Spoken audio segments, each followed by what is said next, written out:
बिस्मिल्लाहिर्रहमानिर्रहीम। अस्सलाम वालेकुम। आज पाकिस्तानी सियासत में जो बुरान है उस पर गुफ्तगू शनीद करेंगे और पाकिस्तान की सियासत में जो बदतमीज़ी और गाली गलौच और इल्ज़ाम तराशियाँ और ये सिलसिले शुरू हुए हैं इनका और ख़ासकर इमरान खान पर और इमरान खान की सियासत का जायज़ा लेते हैं। 2011 से पहले इमरान खान सियासी तौर पर इतना पॉपुलर नहीं था। जमात तो थी उसकी, लेकिन उसके पास पॉपुलैरिटी नहीं थी। बड़ी मुश्किल से वो एक सीट होती थी उसके पास, वो भी वन टाइम ही वो जीता था मुशर्रफ के दौर में, और उसका क्रेडिट भी मुशर्रफ ने दिया था कि ये सीट जो है इमरान खान जीता है, ये मेरी वजह से जीता है, इसको ये सीट मैंने दी है। उससे पहले जितने भी इलेक्शन इमरान खान ने अपनी सियासी अदवार में लड़े हैं वो अपनी सीट लूज कर जाता था। 2011 में पॉलिटिकल इंजीनियरिंग के जरिए इमरान खान की परवरिश शुरू की गई और इमरान खान को जो है वो सियासत में सही तरीके से इन करने का प्रोग्राम बना है। और 2011 की पॉलिटिकल इंजीनियरिंग की वजह से केपीके में 2014 में इमरान खान ने अपनी हुकूमत 2013 में तहरीक इंसाफ ने जमात इस्लामी के साथ मिलकर केपीके में अपनी हुकूमत बनाई। इमरान खान वज़ीर-ए-आज़म बनने से पहले ही इंतशार के एजेंडे पर काम कर रहा था। गाली गलौच, इल्ज़ाम तराशियाँ, अपने सियासी हरीफों को ललकारना, उनकी तौहीन करना, उनकी बेइज्जती करना, ये इमरान खान के जो है 2014 में यह सिलसिला शुरू हो गया था। और 2014 में इमरान खान ने लॉन्ग मार्च और धरने शुरू कर दिए थे। जो इंजीनियरिंग पॉलिटिकल इंजीनियरिंग की गई है उसकी बदौलत इमरान खान सियासत में पॉपुलर होने लगे और सियासत में इमरान खान के लिए राह हमवार की गई। 2018 के इलेक्शन से पहले ही बहुत सारी चीजें इमरान खान के ताबे कर दी गई। एम्पायर की उंगली का इशारा समझदार लोग समझ रहे होंगे, और अदालतें जो हैं वो इमरान खान के ताबे हो गई थी और मीडिया को इमरान खान के ताबे कर दिया गया था। कोई ऐसा चैनल नहीं था जो इमरान खान के लॉन्ग मार्च और धरने को हाईलाइट नहीं करता था, और 2-2 घंटे जो है नशरियात इमरान खान के धरने की कवरेज होती थी और उसके लॉन्ग मार्च की कवरेज होती थी। तो हुआ क्या कि 2018 के इलेक्शन में पॉलिटिकल इंजीनियर्स जो थे वो खुल के अवाम के सामने एक्सपोज हो गए। मैं उनको पॉलिटिकल इंजीनियर्स कहता हूं, लेकिन जो लोग वो थे वो सारे पाकिस्तानी अवाम जानती है कि वो कौन लोग थे।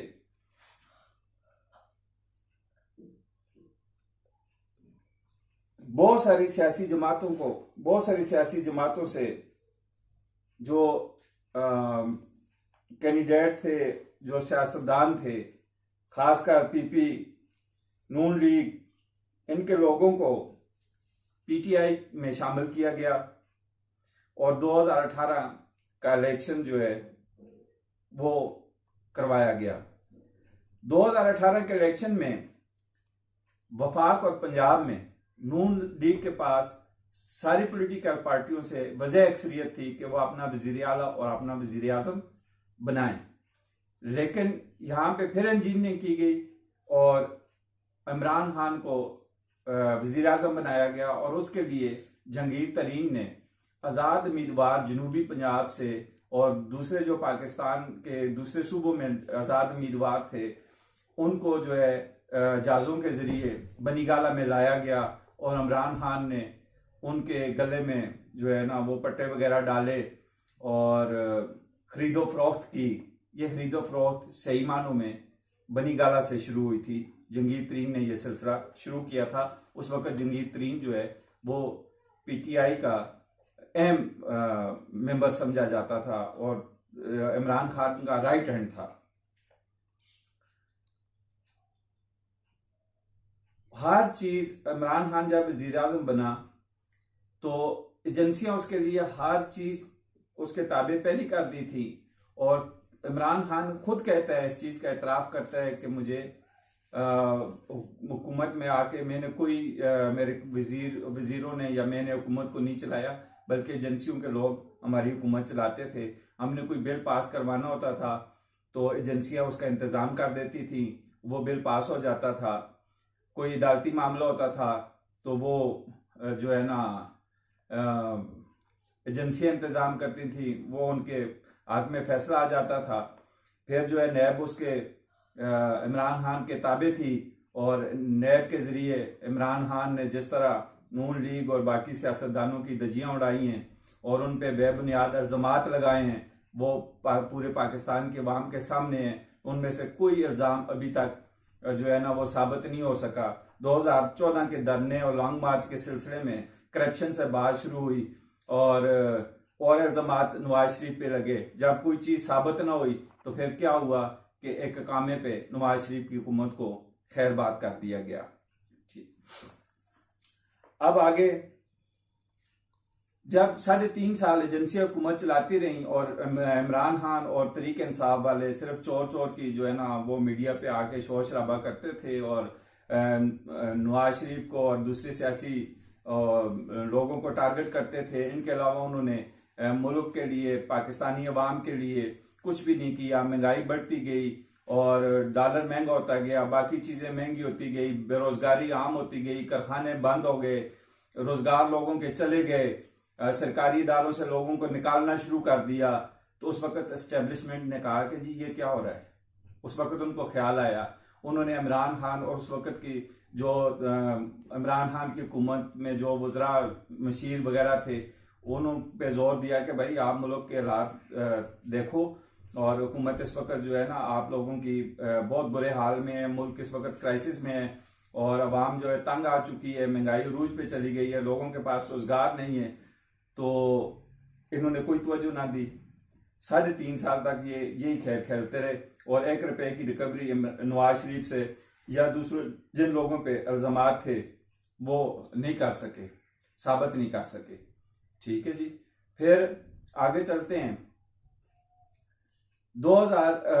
इसी 3.5 साल के बाद जो है मजबूरन एस्टेब्लिशमेंट, क्योंकि एस्टेब्लिशमेंट को भी गालें पड़ रही थी, लोग बदवाएं भी दे रहे थे और कुछ ऊंची आवाज में जो है एस्टेब्लिशमेंट को कह रहे थे जी इमरान खान को एस्टेब्लिशमेंट लेके आई है, कुछ दबी जबान में कह रहे थे। तो उनके ऊपर इल्जामात आ रहे थे, तो उन्होंने कहा जी आप इस बंदे को रुखसत करो और ये बदनामी मजीद अपने साथ ना लो। तो नो कॉन्फिडेंस का वक्त आ गया और जब अदम एतमाद पे जो तमाशा इमरान खान ने लगाया रात 12-1 बजे तक, ठीक है, वो सारी अवाम ने देखा किस तरह इमरान खान ने कानून शिकनी की। वो अदालतों को भी पता है और सियासतदानों को भी पता है, एस्टेब्लिशमेंट को भी पता है, लेकिन पे उसके खिलाफ कोई एक्शन नहीं लिया गया। क्यों लिया जाता? वो तो सबका लाडला था, अदालतों का भी लाडला था, नैब का भी लाडला था, एस्टेब्लिशमेंट का भी लाडला था। तो लाडले पे इस तरह के जो है ना एक्शन नहीं लिए जाते। अब आगे बुजदार तो पहले बदनाम था, मजबूरन उसको इमरान खान खुद तस्लीम कर चुका है कि मेरी पार्टी में जो है वो ग्रुप बनिया थी और मजबूरन मैंने बुजदार को बनाया। और बुजदार को चलाने वाली बुशरा बीबी थी, बनी गाला से वो चलाती थी और वो फरा गोगी थी वो चलाती थी। मजबूरन फिर बुजदार को भी जो है वो भी पंजाब से जाना पड़ना था, उसने जाना था।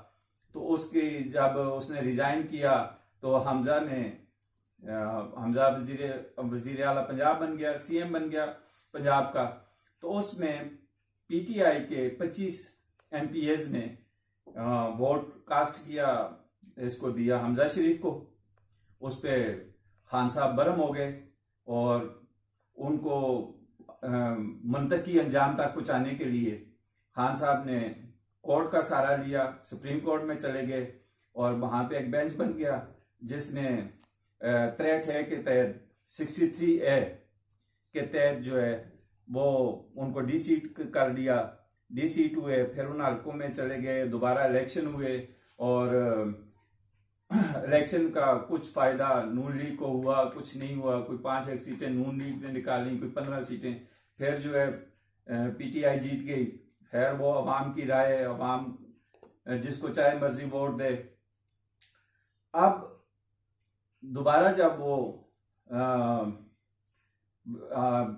वज़ीर आला का, सीएम का जो वोटिंग होनी थी, उसमें जो ड्रामेबाजी हुई वो सारी अवाम ने देखी, पूरे पाकिस्तान ने देखी कि वही फैसला अदालत का था जो इमरान खान उस वक्त खुश थे, उस पर जश्न मना रहे थे, मिठाइयाँ तकसीम की गई थी। और उसी फैसले के तहत जब डिप्टी स्पीकर ने पंजाब ने रूलिंग दी तो उसको गलत करार दे दिया। और जो बेंच बना था अदालत का, वो भी जो है वो कहते जी डिप्टी स्पीकर आए और आके हमें बताया कि हमने जो फैसला दिया था, हमारा फैसला हमें समझाए कि उसने हमारे फैसले में उसकी प्ली लेते हुए किस तरह ये 10 वोट जो है ना मुस्तरद कर दिए। अब उस बेंच को भी नहीं पता कि जी जिन्होंने फैसला दिया था कि इस फैसले की प्ली लेकर आगे भी जो है ना पाकिस्तान में इस तरह का कोई वाक़या रूनुमा हो सकता है, वो उससे बेखबर थे। अगर बाखबर होते तो प्रॉपर इसकी तशरीह करके इस फैसले को जो है ना नाफिज अमल करते, लेकिन ऐसा नहीं है। और ये तो आप जानते हैं, हर जो है ना अनपढ़ बंदा भी जानता है कि कोर्ट के जब फैसले होते हैं तो उन पीछे जो उस तरह के केसेस आ जाते हैं तो उनकी प्ली लेकर उस केस का भी फैसला करवाया जा सकता है, और करवाए जाते भी रहे हैं और करवाए गए भी हैं।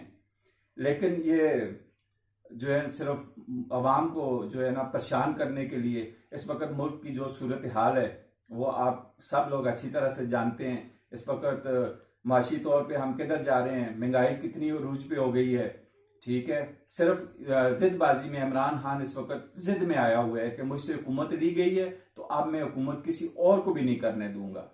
वो इंतशार 2014 वाला इंतशार वो लेके चला हुआ है, उसी एजेंडे पर जो है ना वो काम कर रहा है। और अब तो उसने हद ही कर दी है। पहले जब हुकूमत में था तो कहता था कि जी मैंने रियासत मदीना बनानी है।